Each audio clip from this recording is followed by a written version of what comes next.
So I did take notes when reading the Kaplan books, but I know that I'm actually like in the minority when I say that. I know a lot of people will tell you not to take notes of like the textbooks that you're reading when you're doing content review for the MCAT, but for me personally that just did not work.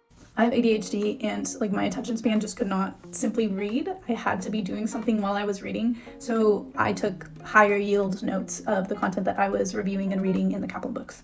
In the Kaplan book specifically, they have like these little bubbles on the side of the textbook where it says like a high yield concept, or it gives you like a pointer into what the high yield material is on the MCAT. And I really like those pointers because I spent a little bit more time writing notes on those specific points in the book and really like engaging with that material actively by highlighting key phrases and taking like very high level notes of what I was reading.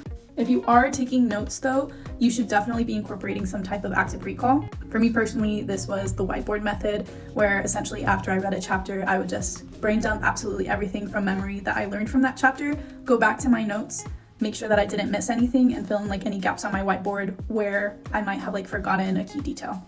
Another way you can incorporate active recall is by making handwritten like flashcards, because the act of writing it is super helpful for some folks. Or you can use like an Anki deck during this time too. There's like specific decks that are kind of like split up based on the Kaplan books. So I think Jack Sparrow is actually based on Kaplan books, I could be wrong. And it's broken up by chapters, so you can use this as like an active recall method after you've read a chapter.